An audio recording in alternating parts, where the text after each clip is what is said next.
Las opiniones vertidas en el siguiente programa son responsabilidad de quien las emite y no representan necesariamente el punto de vista de la Universidad Autónoma de Aguascalientes. Prospectiva 94.5. Un espacio para analizar el entorno político, social y económico de la mano de los profesionales. Prospectiva 94.5. Comenzamos.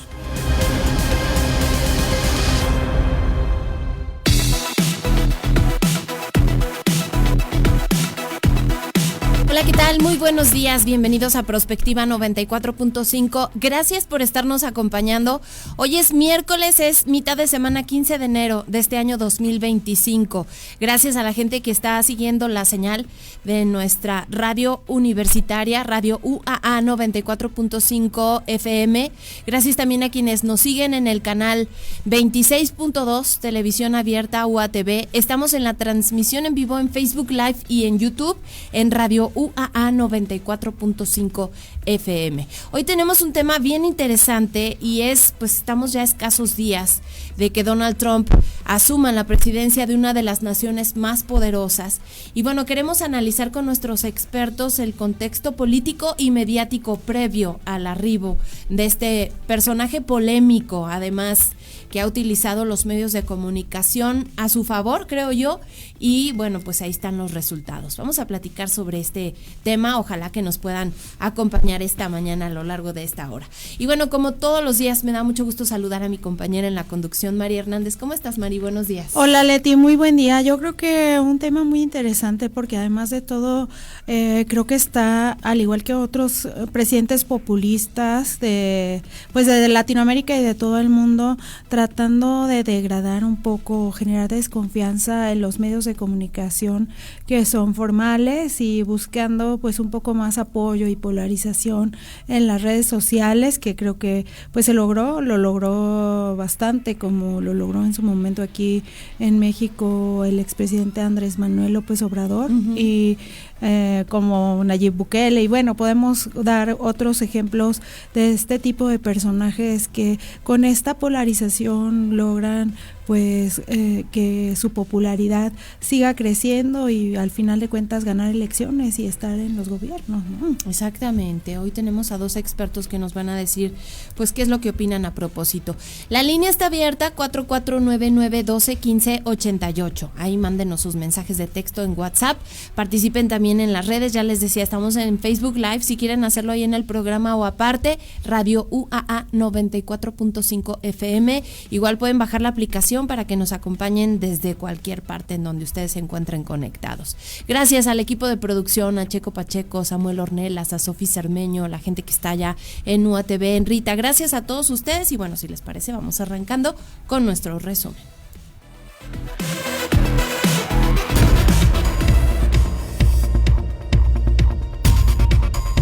Empezamos con el tema de la elección judicial, y es que 6 de los 11 magistrados y magistradas que conforman justo el Poder Judicial en el Estado notificaron al Congreso, también aquí en Aguascalientes, que van a renunciar a sus cargos y además van a declinar su participación en la elección del próximo 1 de junio. El actual presidente del Poder Judicial, Juan Rojas García, así como las magistradas Juana Patricia Escalante Jiménez, María de los Ángeles Viguerías, los magistrados Enrique Franco, Rigoberto Alonso Delgado y Alfonso Román Quirós, notificaron que van a dejar sus cargos a partir del próximo 31 de agosto para que luego asuman la encomienda quienes resulten electos en los comicios locales. Las y los magistrados notificaron al Poder Legislativo su deseo de no participar en estos comicios, en los que se van a elegir además las 11 magistraturas del Supremo Tribunal, 49 juzgados y 5 magistraturas de lo que será el nuevo Tribunal de Disciplina, mientras que los otros 5 magistrados y magistradas que no renunciaron a su cargo y bueno, pues podrían participar en este proceso son Ana Laura Realugo, Juan Manuel Ponce, Marta Elba Dávila Pérez, Janet Romo Zaragoza y Mauro René Martínez de Luna. Además, 3 personas juzgadoras notificaron también al Congreso su deseo de no participar en el proceso electoral: Sandra Luz Velasco Marín, Lorena Guadalupe y Francisco Lozano Herrera. Hay que decir también que muchos de estos magistrados ya pueden tener su jubilación, optar por dejar la carrera judicial, pero con todos los beneficios que hoy otorga la ley a quienes van a dejar estas encomiendas. De hecho, pues todos van a solicitar su jubilación anticipada, prácticamente eso también pues los alienta y de alguna manera pues el no participar en este proceso de votación, que además considero pues sí está muy precipitado, ¿no? O sea, sí de por sí el que se está realizando a nivel nacional está precipitado, pues aún más, ¿no? Exactamente. El de aquí de Aguascalientes. Y estaba escuchando yo información desde el Instituto Nacional Electoral que, bueno, pues mientras en el Poder Judicial está esta suspensión vigente, están planteando la posibilidad de otorgar seguridad, por lo menos a algunos de los candidatos que así lo estén solicitando, como lo hacen los pues representantes de los partidos políticos que participan en las elecciones pues normales a las que estamos acostumbrados para un puesto de elección popular, así decirlo. Entonces, bueno, mientras tanto, aquí en Aguascalientes, bueno, pues ya escuchamos la lista de los que no van a participar en este proceso de renovación.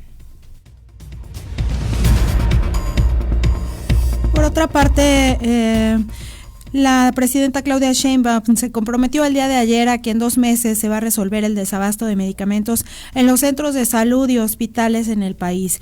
En la conferencia matutina de Palacio Nacional dijo que la compra consolidada de medicamentos e insumos para la salud ahora se realiza directamente con los laboratorios fabricantes, eliminando así a los intermediarios. El subsecretario de Integración y Desarrollo de la Secretaría de Salud, Eduardo Clark, dio a conocer que las instituciones del sector salud solicitaron en total 4.982 millones de piezas de medicamentos. Informó que la compra para 2025 y 2026 registra un avance de 73.2%, lo que representa la adquisición de 3.649 millones de piezas. El subsecretario admitió que existe un alto desabasto de medicamentos en entrevista con Ciro Gómez Leiva. Vamos a escuchar lo que dijo esta mañana en el noticiero matutino. En términos de costo, en términos de las claves, es algo que era muy difícil pedirle a la proveeduría, a todos los fabricantes, los laboratorios, que entregaran en 2 meses, mes y medio. Y por eso, para tratar de conseguir el mayor número de ofertas, se hizo esta solución de pedirles que entreguen a partir de marzo, ya lo que nos permitía que muchos de ellos pudieran comenzar a fabricar los millones de piezas que tienen que entregar. Y por eso lo que comentaba la presidenta de que lo que esperamos es que una buena parte del abasto se empiece a regularizar a partir de los fallos de hoy en la mañana, que empiecen a entregarse desde el 1 de marzo, que se puedan ya entregar. Habría que decir que una nota del diario Reforma que se metió a detalle en esta licitación comenta que la compra consolidada pudo colocar solamente contratos del 39.4% de las claves de medicamentos e insumos para los próximos 2 años, lo que obligará a una segunda ronda de licitación y adquisiciones directas de instituciones de salud. De las 3.900 claves que se solicitaron, 1.318 no tuvieron ninguna oferta de alguna empresa interesada y otras 1.044 fueron declaradas desiertas ante defectos técnicos o económicos de las ofertas de los laboratorios. Justamente esta mañana uno de los empresarios de la Asociación de Laboratorios Farmacéuticos hablaba justamente de que sí falta un 20% todavía de los medicamentos que puedan licitarse, que hubo fallas en algunas licitaciones, incluso se descartaron pues algunas de las empresas y pues habrá que volver a hacer estas licitaciones. Entonces pues no todos los medicamentos estarán, se hablaba de que hay antibióticos que no están, que hay insulina, también algunos oncológicos, entre otros medicamentos. Efectivamente, y bueno, lo que destacaba es que iban a abrir un apartado especial porque creo que las dificultades que enfrentaron algunas empresas que participaron en la licitación pues tenían que ver con errores en el propio sistema o no concordancias debido a que, bueno, pues por ejemplo, se solicitaba que algunas empresas tuvieran determinado número de empleados y, bueno, el Instituto Mexicano del Seguro Social actualiza las cifras, por ejemplo, cada 6 meses. Entonces, pues fueron cuestiones de este tipo y, bueno, están de la mano con la Federación para que efectivamente a partir de marzo, pues se pueda ya tener, pues todos los medicamentos medicamentos que se necesitan para el sector salud. Yo lo escuché muy tranquilo, ojalá que así se dé, porque bueno, a los que no escuchamos tranquilos son a los papás de los niños con cáncer, a las personas que tienen diabetes, a aquellos que están solicitando algunos antibióticos especiales que pues no están recibiendo estos medicamentos. Pues ya veremos dentro de 2 meses cómo se comportan, digamos, las farmacias en los centros de salud, sobre todo en el IMSS, que es donde se tiene a la mayoría de los derechohabientes y ya no derechohabientes también con el tema de IMSS Bienestar. Así es.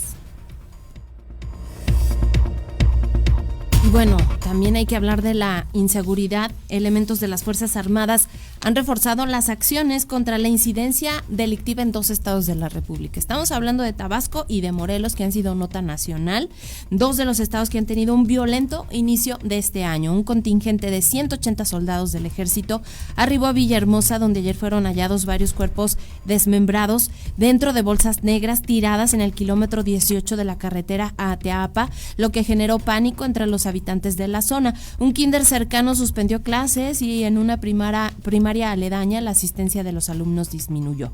El gobernador Javier May agradeció el apoyo a la presidenta Claudia Sheinbaum a través de un mensaje en su cuenta de la red social X. Vamos a recuperar la paz, compartió el mandatario estatal. Ayer Tabasco sumaba 14 días consecutivos de violencia con 52 homicidios dolosos, un promedio de 4 al día. Ayer mismo hubo ataques armados que cobraron la vida de 2 personas, entre ellas Mario Peralta Jiménez, empresario y exregidor del PRI en el municipio de Centro. Y esta mañana en la conferencia tradicional, la presidenta Claudia Sheinbaum dio a conocer un nuevo modelo denominado Centros de Cuidado Infantil que sustituye las guarderías y CENDIS. El titular del IMSS en esta misma conferencia, Zoe Robledo, destacó que los primeros centros se construirán en Ciudad Juárez, Chihuahua. Vamos a escuchar lo que dijo la presidenta, donde explica que estos centros no se volverán a operar por parte de personal privado, ya no serán subrogados, sino que van a volver al control completamente del Seguro Social con una nueva visión, dice ella, más educativa, aunque al escuchar la explicación que daba Zoe Robledo sobre cómo operarán, qué tipo de personal tendrán, etcétera, parece que es exactamente el mismo modelo, solamente que ya no habrá esta subrogación. Una de las grandes virtudes de este modelo es que deja en el pasado la subrogación de los servicios, que en realidad era un negocio más que el acceso a un derecho o una atención o cuidado de los niños y las niñas, sino un negocio generado en el periodo de Calderón, en donde se subrogaron los servicios en las famosas estancias infantiles, que entre otras cosas lamentablemente llevaron a la tragedia de la guardería ABC. Y nos vamos a información internacional. El presidente electo Donald Trump, allá en Estados Unidos, anunció que va a crear un nuevo departamento llamado Servicio de Impuestos Externos para recaudar aranceles, derechos y todos los ingresos de fuentes extranjeras. Trump dijo en una publicación en las redes sociales que crearía el departamento el 20 de enero cuando sea investido como presidente para un segundo mandato. El presidente electo prometió imponer fuertes aranceles a los 3 mayores socios comerciales de Estados Unidos, Canadá, México y China, incluido pues uno del 25% a las importaciones de Canadá y México, hasta que tomen medidas drásticas contra las drogas y los migrantes que cruzan la frontera.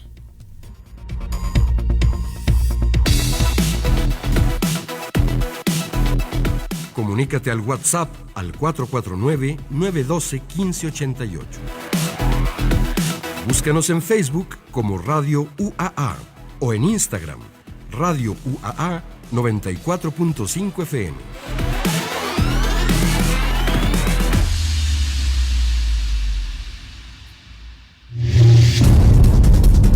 Trump volverá a la presidencia habiendo superado obstáculos legales y políticos, muchos de ellos de su propia creación, que pocos presidentes han enfrentado. Con el control de las riendas del poder y sin la carga de tener que enfrentarse nuevamente al juicio de los votantes, Trump podrá hacer desaparecer esos peligros legales. Y a diferencia de su primer mandato, esta vez llegará a la Casa Blanca con un equipo de asesores y posibles funcionarios de la administración que le son totalmente legales. Su intención de reorganizar drásticamente la burocracia federal podría sustituir a los funcionarios de carrera por discípulos políticos. Además, Trump podría imponer nuevas restricciones a la inmigración, promulgar sus planes de deportación masiva de residentes indocumentados e imponer aranceles diseñados para proteger el empleo estadounidense, pero que podrían aumentar significativamente el coste de los productos importados. Los demócratas advierten de que esta puede ser una presidencia sin vallas de contención para limitar lo que dicen que son las propuestas más peligrosas de Trump. Los republicanos, un partido que se ha rehecho a imagen y semejanza de Trump, esperan que este puede promulgar más eficazmente su agenda sin la resistencia interna a la que se enfrentó en su primer mandato. Ahora, como presidente electo, Trump podría remodelar fundamentalmente el gobierno estadounidense para las generaciones venideras.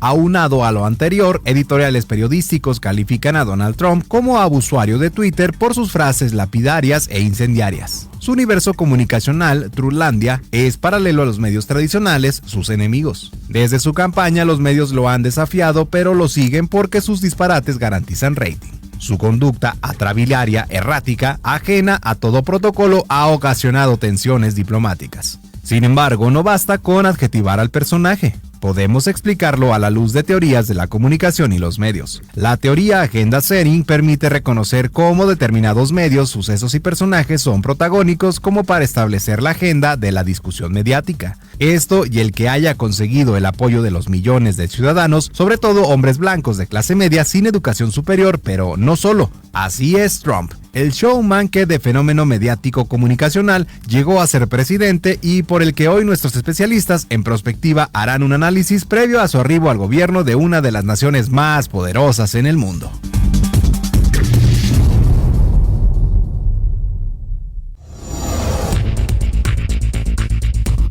Ya son las 9 de la mañana con 16 minutos, pues es el tema el día de hoy, este contexto político mediático en Estados Unidos previo a la llegada de Donald Trump, y agradecemos muchísimo la participación de nuestros especialistas. Está esta mañana con nosotros el maestro Ricardo Ramírez, él es el jefe de Departamento de Ciencias Políticas aquí en la Universidad Autónoma de Aguascalientes. Bienvenido y gracias. Muchas gracias por la invitación. Buenos días. Buenos días. Y también está con nosotros Ana María Navarro, jefa del Departamento de Comunicación aquí de la Universidad Autónoma de Aguascalientes. Gracias. Buenos días a todos y todas. Gracias a los dos por estar aquí con nosotros. Y bueno, escuchábamos en la cápsula, yo creo que una de las imágenes que también podíamos apreciar para la gente que nos sigue en radio, pues recordarán ustedes este incidente desde donde le dispararon a Trump en la oreja, cayó, y fue una fotografía que se publicó en todos los medios, y yo escuchaba los comentarios de la gente cuando se alza Trump con la bandera de Estados Unidos, con el puño arriba, sangrado, y bueno, la cara, obviamente, todo el contexto que utilizaron para, y creo lo lograron, que la gente tuviera esta respuesta. Trump va a ser el próximo presidente de los Estados Unidos. Qué importante se han convertido los medios de comunicación, en este caso las redes sociales, para apoyar o hundir a los personajes políticos. ¿Cómo lo ven ustedes? Claro, sin duda perdón que tome yo la palabra, maestro Ricardo.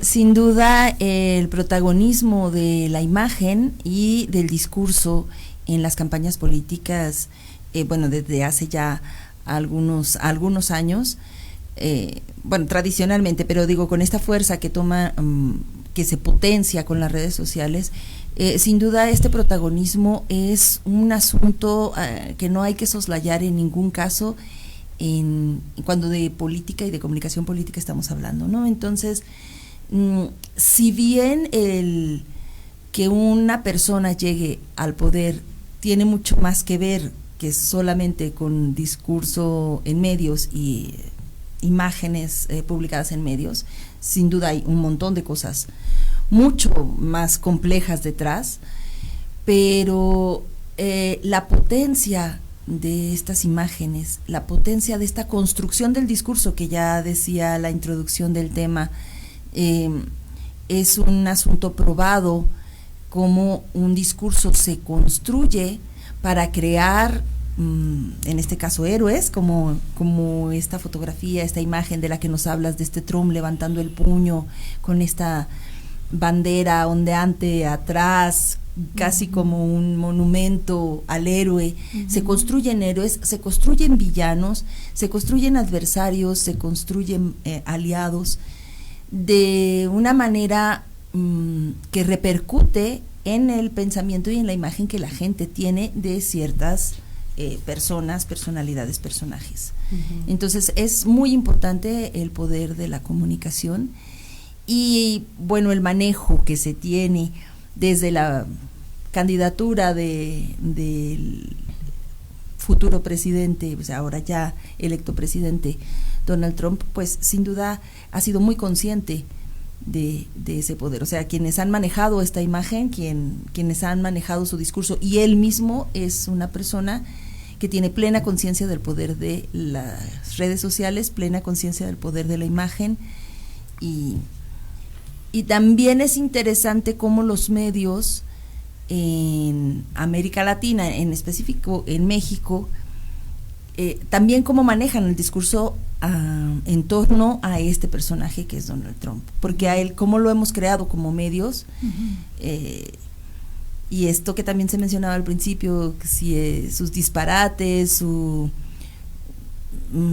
showman, bueno, ¿qué tanto de eso es lo que hemos creado o retomado de sus discursos? ¿Qué tanto en realidad son disparates? ¿Qué tanto en realidad es, perdón por la expresión, pero payasada de una persona?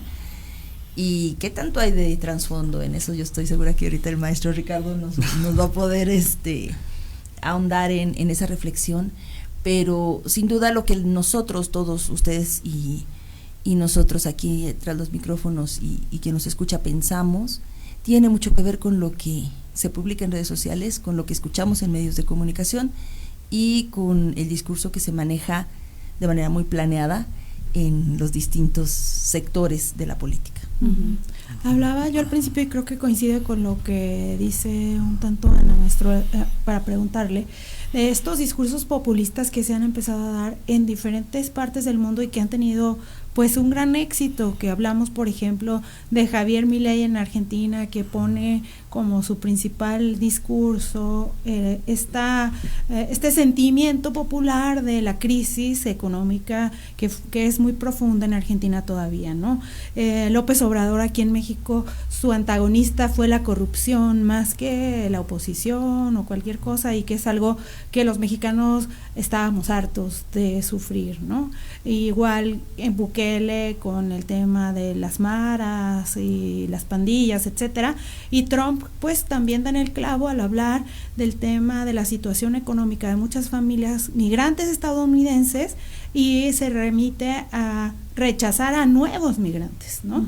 O sea, creo que ha sido el éxito de estos discursos populistas y que creo que han permeado en la gente porque es un sentimiento popular al final de cuentas. Sí, claro, y coincido justamente con lo que dice la doctora, porque pues la potencia de los medios para proyectar esta información es medular en las sociedades contemporáneas, y bien, bueno, desde esa perspectiva pues no existe contenido si no hay consumidores, ¿verdad? Entonces también qué clase de consumidores, qué clase de sociedades están consumiendo esos discursos.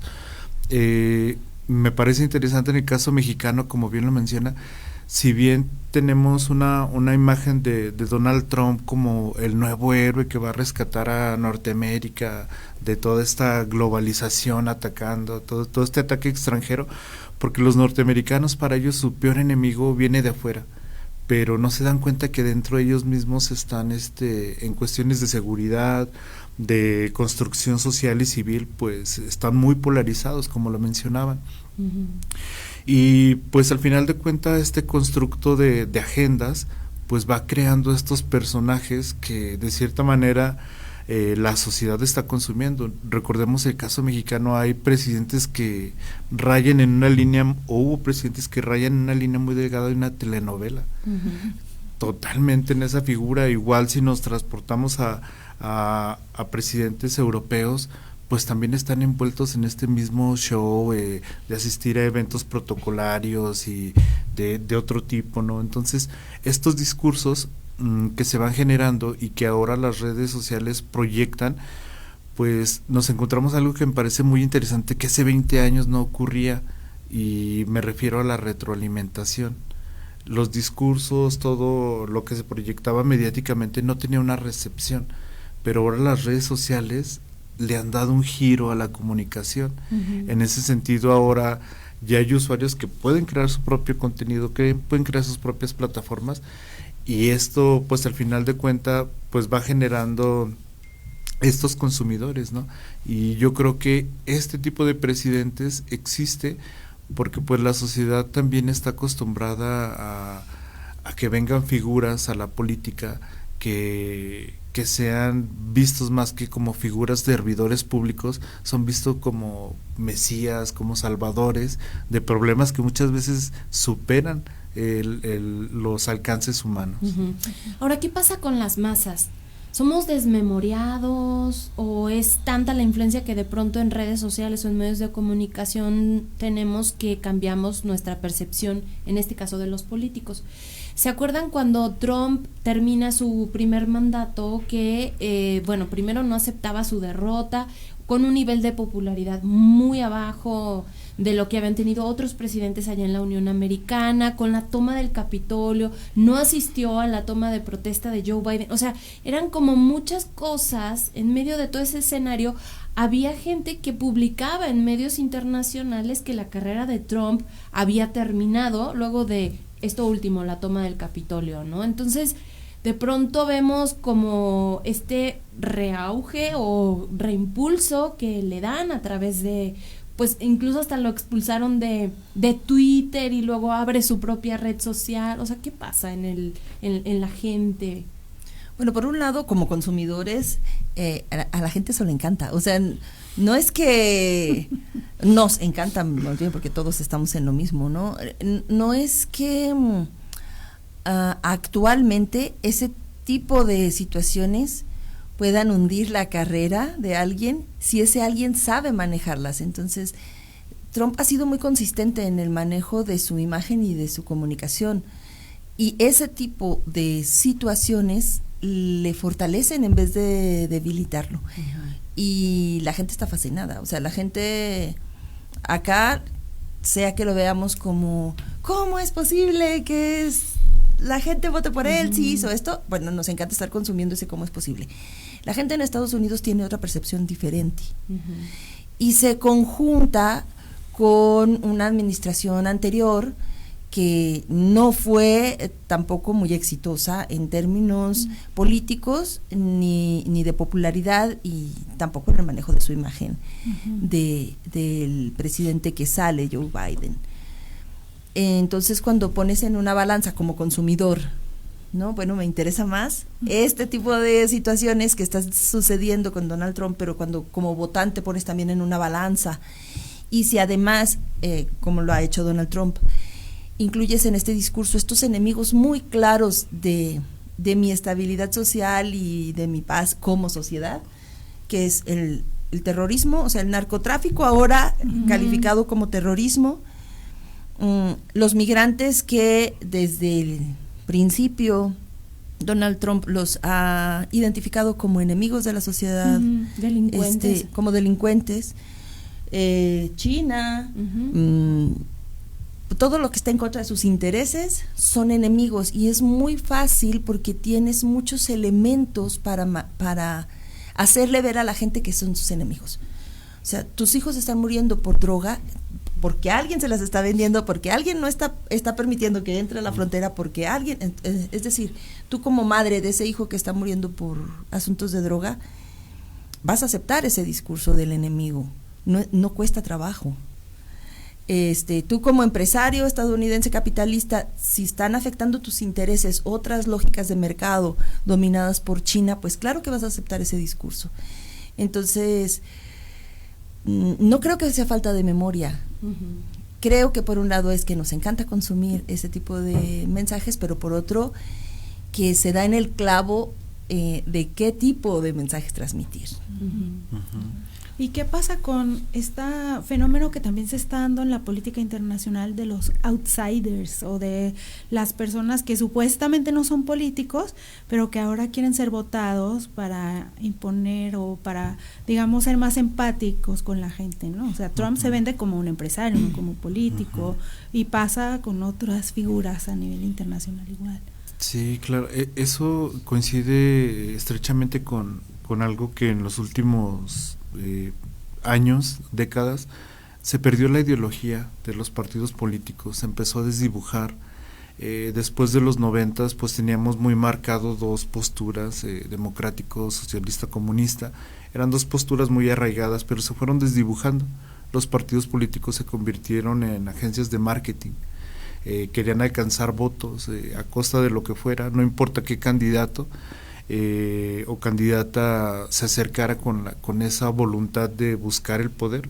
Entonces empezaron a salir varios perfiles y siempre se mueven en esa lógica de yo no soy como los políticos o políticas tradicionales, yo soy alguien nuevo, tengo este nuevo proyecto, y al final de cuentas pues empiezan a trabajar ese discurso que también parece interesante, que aunque a nosotros nos parezcan cosas muy espontáneas, detrás hay un equipo impresionante de especialistas que a mí me sorprende cuando salen a la luz pública, el detrás de todo el equipo. Yo digo, es impresionante la maquinaria de estructura de producción, vamos, de producción como tal, para generar un mensaje, y como bien lo decía la doctora Ana, cómo girar esto, ¿no? Y hacerles recordarles, recuerden que este es su candidato, pero este candidato le interesa tal, tiene estos aspectos porque él conoce de este mundo económico. Entonces, creo que eso nos permite a nosotros, como ciudadanos y ciudadanas, pues identificar qué opciones tenemos con este surgimiento de outsiders, ¿no? Ya las ideologías, pues al final de cuentas han quedado muy desdibujadas, y si llega alguien, tendría que ser un país que esté pasando situaciones muy complicadas para que llegue alguien ideológicamente y quiera imponer una ideología muy arraigada o tradicional. Yo creo que todavía persisten, pero ahora en este momento, bajo la lógica de lo mediático, de lo que consumimos, la gente le interesa ver no sé, al actor, ¿no? Han sido gobernantes en Estados Unidos los actores, y uno dice, bueno, no tiene nada que ver, ¿no? O sea, las capacidades como persona o la preparación política, pero muchas veces se meten a su papel. O sea, lo importante o lo interesante es que regresan a sus papeles de actores contundentes, y me viene a la mente Schwarzenegger, ¿no? Con esta lógica de querer ser un gobernante, pero no se salía de su papel, o realmente yo decía, bueno, se intensificaba, ¿no? Y creo que este tipo de personajes en Estados Unidos pues son muy llamativos, ¿no? Sobre todo para esta sociedad que consume o que consumimos, como bien lo decía la doctora, estos discursos, ¿no? Si bien para determinar nuestra afección hacia la política, o bien para analizarnos. Claro, son las 9 de la mañana, casi con 33 minutos, tenemos que hacer una pausa. La línea está abierta, participen con nosotros, 4499121588. En redes estamos como Radio UAA 94.5 FM. Prospectiva 94.5. Radio UAA, proyección de la voz universitaria. En Movimiento Laborista Aguascalientes, creemos firmemente en el poder de la unión, la fuerza y el bienestar para cada uno de nosotros y nuestros seres queridos. Somos un movimiento comprometido con el progreso, la justicia y el desarrollo integral de todos los trabajadores. La confianza en nosotros nos impulsa a avanzar con determinación hacia el futuro. Movimiento Laborista Aguascalientes. Tu voz es nuestra fuerza. En el segundo piso de la Cuarta Transformación, la salud es un derecho. Por eso creamos el programa Salud Casa por Casa, para llevar la atención médica a los hogares de las personas con discapacidad y adultas mayores. Estamos realizando un censo con las y los servidores de la nación debidamente identificados. Ayúdanos contestando el cuestionario. Gobierno de todas y todos los mexicanos. Gobierno de México. Este programa es público, ajeno a cualquier partido político. Queda prohibido su uso para fines distintos a los establecidos en el programa. Con la reforma al Infonavit habrá créditos baratos y suficientes para las familias mexicanas. Con la reforma ni se tocan ni se ponen en riesgo los ahorros de las y los trabajadores. Además, 4 millones de créditos se congelan para que puedan ser liquidados y se construirán 1 millón de viviendas dignas, accesibles y bien ubicadas. Así más mexicanas y mexicanos tendrán un hogar para construir su futuro. Gobierno de todas y todos los mexicanos. Gobierno de México. Son las 9:35. Prospectiva 94.5.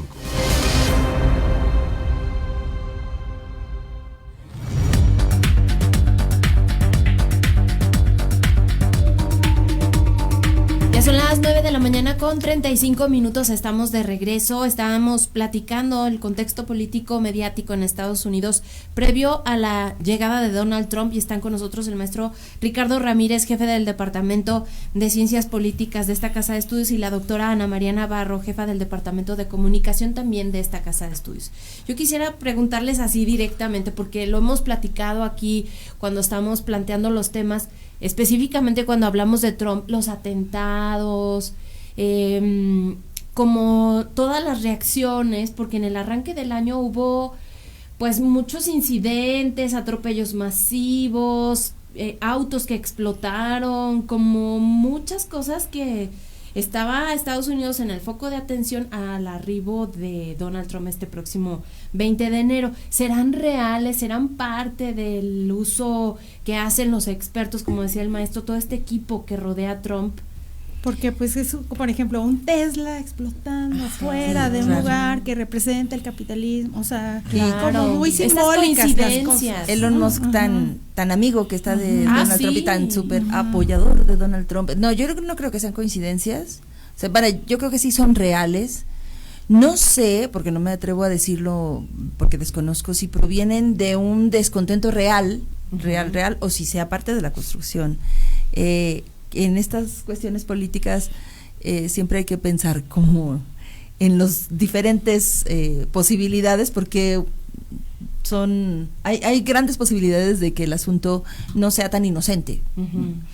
Pero también yo lo que sí podría llamar a reflexión es que efectivamente este tipo de atentados han sido tendencia porque se les retoma desde los medios de comunicación. Si estuviéramos en Estados Unidos, bueno, seguramente si alguien nos está escuchando en Estados Unidos que nos lo haga saber cómo se percibe esto allá, pero la percepción de buena parte del pueblo estadounidense que está a favor de Donald Trump no consume este tipo de mensajes o de noticias, es decir, también hay una polarización en las noticias, en los noticieros, en los canales, en las cadenas de televisión, y unos nos presentarán a Donald Trump como una figura que no llega con tanta legitimidad al poder. Ahora, por ejemplo, después de su juicio con el asunto de la ex actriz, ¿no? Esta que acaba de pasar, en donde lo condenan, pero sin pena ni ¿cómo se llama? Ni fianza, pero llega en carácter de delincuente. Entonces, hay medios, hay cadenas que destacan estas noticias. En México, como Donald Trump para México, para los noticieros mexicanos, es un adversario, entonces destacamos y consumimos esas noticias. Quizás en Estados Unidos, en lo que es pro Trump, no están consumiendo tanto estas noticias. Entonces, la relevancia que tiene una información también va a depender del enfoque que tiene el medio que la difunde. Y la consecuencia hacia los consumidores, pues también depende mucho desde dónde se toma esa noticia. Por eso fue tan importante el tema con Facebook cuando se apoyó o no se apoyó la campaña de Trump en el periodo pasado, porque la denuncia era: si tú consumes en tus redes sociales, en tus medios en general, una noticia de estalló el carro de Tesla, no sé qué, el mismo algoritmo te va a seguir dando información de ese tipo. Por lo tanto, tu opinión al respecto se va a ir construyendo conforme a esa tendencia de noticias. Si tú consumes otro tipo de información, el algoritmo te lleva a ese tipo de información. Esa es una discusión muy interesante en manejo de opinión pública, en libertad de expresión, y en todo lo que se refiere a lo que puede o no puede hacer las redes sociales para definir el voto hacia alguien o la aprobación hacia cierta medida, ¿no? Por ejemplo, todo el tema entre Palestina, Israel, etcétera, aquí están las redes sociales bloqueando, o ahora que se discute el no bloquear nada, y bueno, es un asunto, creo que de una importancia mayúscula. El análisis de todo esto. Y hablando de esto, creo que también entra en juego la reputación de los medios tradicionales, ¿no? De medios que realmente son serios, que se dedican a hacer investigación, etcétera, pero que los mismos políticos descalifican porque pues los critican de manera directa, porque han sacado de alguna manera sus trapitos al sol, etcétera, ¿no? Y cómo esta degradación de estos medios tradicionales impulsa más a las redes, ¿no? Claro, sí, y sobre todo esto, porque esta serie de eventos que han ocurrido, pues polariza a las personas, ¿no? Marca más. Nosotros recuerdo que hace unos meses platicábamos sobre el atentado y la repercusión que iba a tener en las elecciones, y lo hablábamos en esta mesa, decíamos, es muy probable que Donald Trump vaya a ganar, porque a la gente en Estados Unidos hay un grupo específico que está apoyando eso, y ese grupo quizás no está en redes sociales. Ocurre esto, ¿no? Cuando salen a manifestarse en contra de Donald Trump, fueron muy poquitos, porque o sea, aunque hay muchos likes, aunque hay muchas vistas, una cosa es lo digital y otra cosa salir a manifestar. Era un grupo muy pequeño contra una población, como lo marcaban al inicio de este programa, ¿no? Que hay una clase específica, hay un target de un perfil de ciudadanía norteamericana que está consumiendo eso, ¿no? Y sobre el papel de los medios, sobre todo en este tipo de atentados, pues son muy simbólicos, ¿no? Desde una parte del análisis político y la comunicación, se retoman los símbolos. Hay símbolos representativos, el tipo de camioneta, a qué tipo de empresa representa, dónde fue, de quién era el hotel, quiénes eran las personas que realizaron el atentado. O sea, no eran invasores, o sea, eran mismos norteamericanos, pero que incluso también eran exmilitares, ¿no? Entonces es algo que es recurrente, ¿no? También en Estados Unidos no es algo espontáneo, y esta recurrencia, lamentablemente, cuando ocurren estos casos, también pasa como en el caso de otros países donde la violencia va siendo tan continua y cada vez más intensa, que termina desdibujándose esa impresión, ¿no? Ya dice, ok, ocurre este tipo de eventos, pero es un hecho que están viviendo situaciones complicadas, los atentados a estos CEOs de salud, ¿no? Yo creo que eso fue algo que a mí me llamó mucho la atención, el comportamiento de las personas, porque si bien usar las redes sociales informales, pues también hay una línea muy delgada entre hacer un análisis o caer en lo paranoico, ¿no? Entonces, creo que esto, la gente me llamó impresionante como de un giro, ¿no? Como de un giro, y la gente cómo apoyaba a esta persona, cómo incluso en redes sociales manifestaba su apoyo. Entonces, es cuando uno se da cuenta que hay un discurso totalmente distinto. Los medios tradicionales dicen, ayúdenos a encontrar a esta persona, y las personas decían, no, hay que apoyarlo porque pues la situación, el contexto que vivía.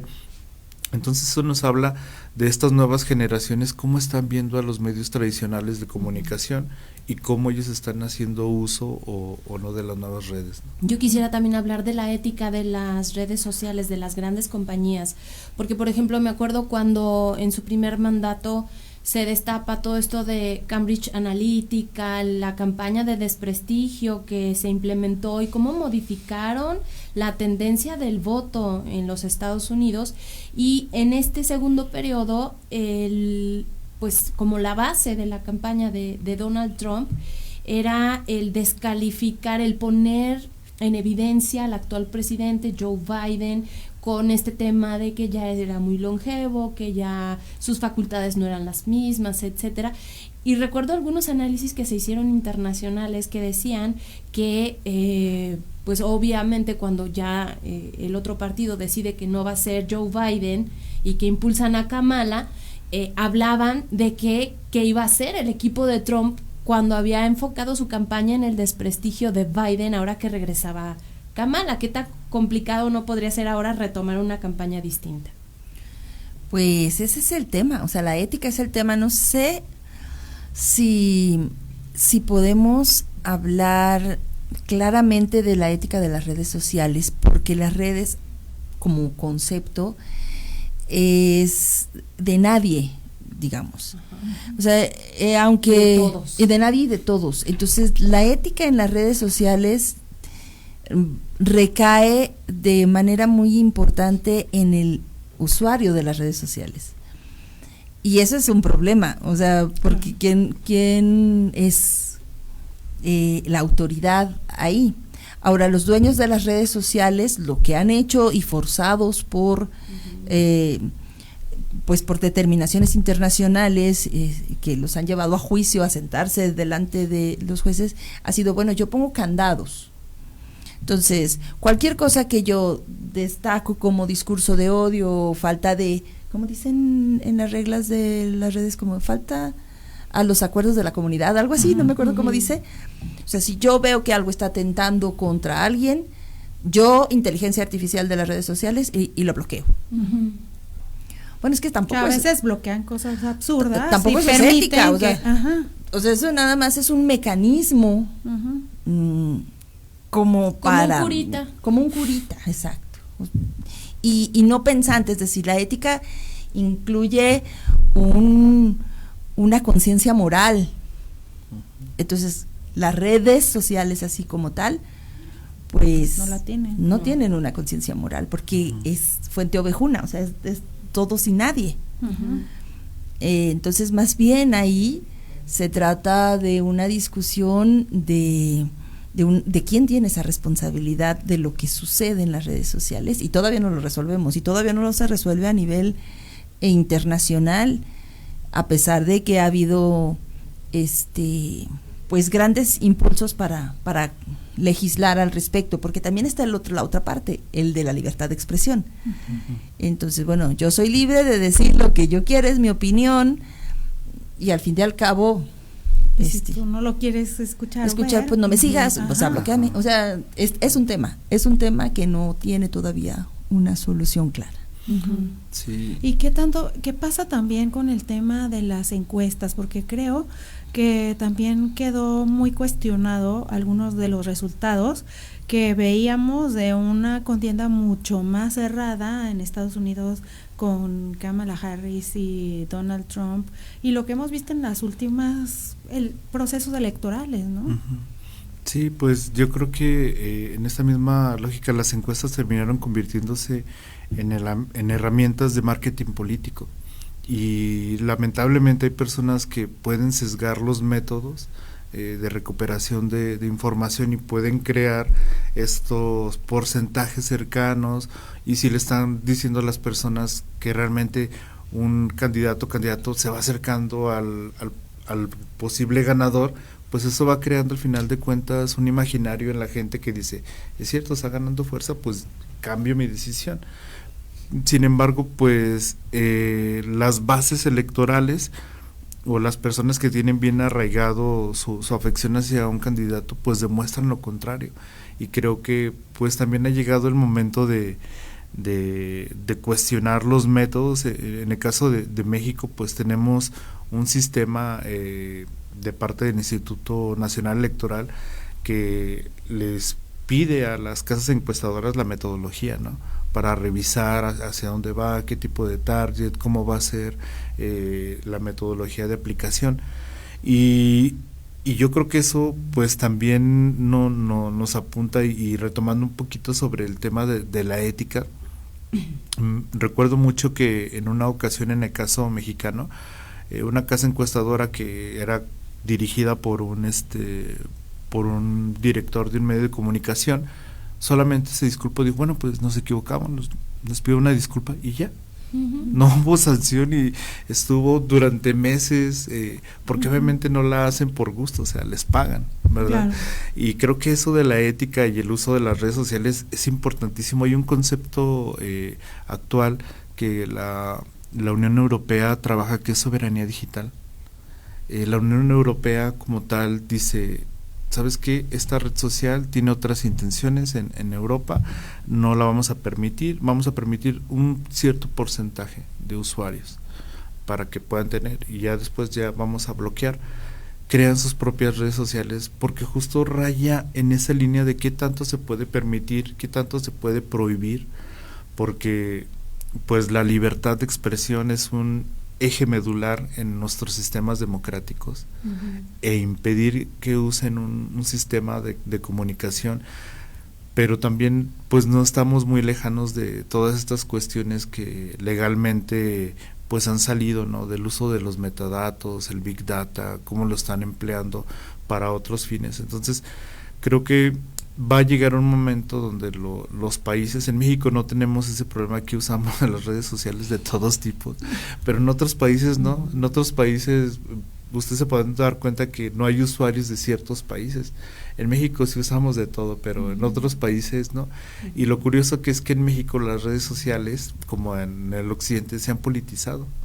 Entonces, pues ahí encontramos opiniones de todo, y como está esa cajita de comentarios, híjole, pues yo creo que muchas veces el contenido real está en los comentarios, ¿no? Donde uno puede analizar cuál es el sentimiento de las personas. Claro. Ahora, ¿qué tanto está utilizando Trump los medios de comunicación y las redes sociales para pues dar a conocer estas que muchos pudieran calificar como amenazas?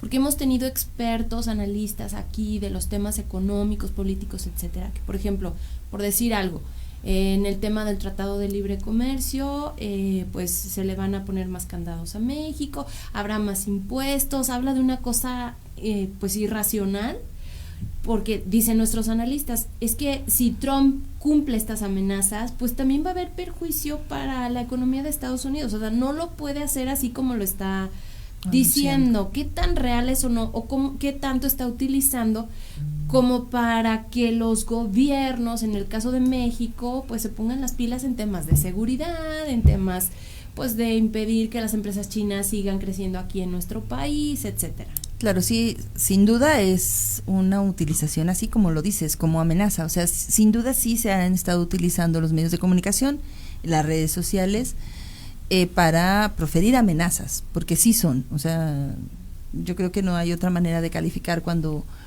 dicen vamos a declarar terroristas a los narcotraficantes, vamos a impedir, vamos a deportar, aunque estén en la iglesia, vamos a deportar a los inmigrantes, o sea, no va a haber espacios seguros aquí para ellos porque no pertenecen aquí a sus casas, ¿no? Sí son amenazas. Y muy fuertes, y han tenido una repercusión muy grande en términos sociales y económicos. Por supuesto, no soy especialista, pero seguramente también esto repercute en bolsas de valores y ¿no? Lo interesante, y me parece a mí muy, muy interesante, es cómo ha respondido México desde la presidencia de la República a estas amenazas.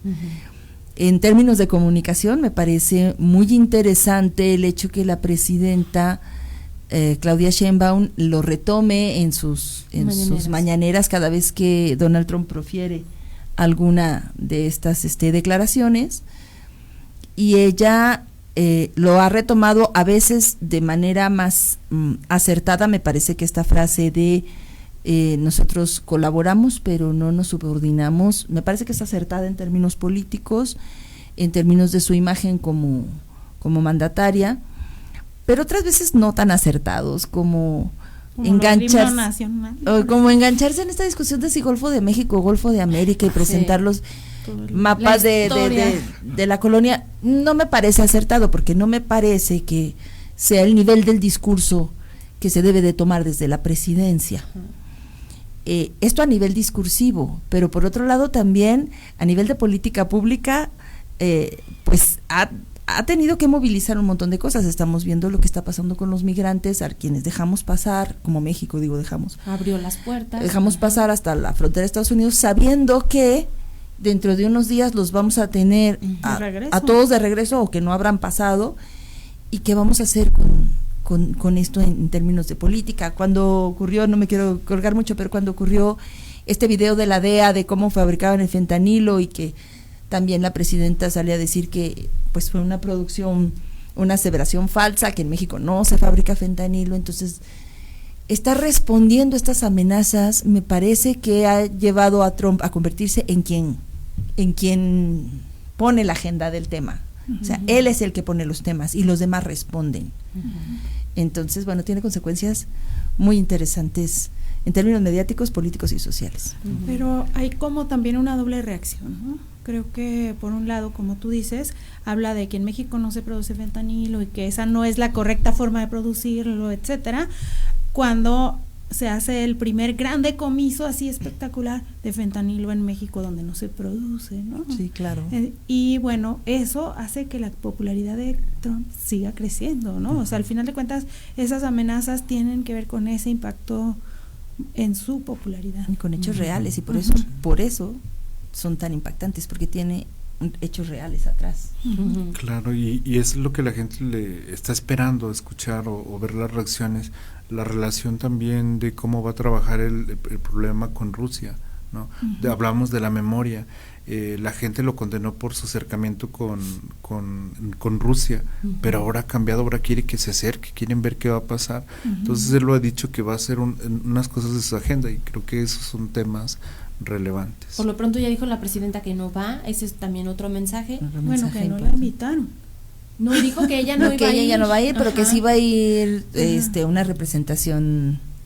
Y escuchaba yo que ningún presidente ha ido de México ha ido a la toma de protesta de ningún presidente de Estados Unidos. Entonces, pues, es un tema que da para mucho. Lamentablemente ya se nos acabó el tiempo. Hay una red social nueva, Mari.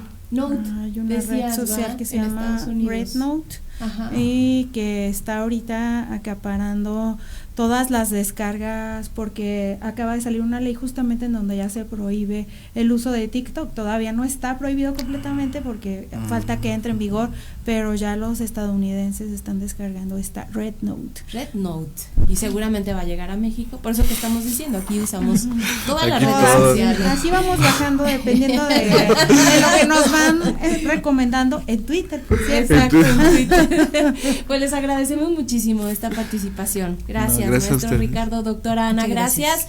Y pues nos vamos, Mani. Ya nos vamos. El día de mañana vamos a tocar un tema que también resulta muy interesante, pero muy local, que tiene que ver con el nuevo programa de ordenamiento ecológico de Aguascalientes, y cómo algunas áreas de conservación, como el Cerro del Muerto, entre otras, dejan de ser conservación y solamente se pone una protección, y podrían desarrollarse ahí pues temas industriales o inmobiliarios. Entonces vamos a hablar al respecto. Ojalá que nos puedan acompañar mañana en punto de las 9. Gracias al equipo de producción, a Checo Pacheco, a Samuel Ornelas, a Sofi Cermeño, a la gente que está en UATV y en Rita. Gracias a todos ustedes por habernos acompañado. Que tengan un excelente día.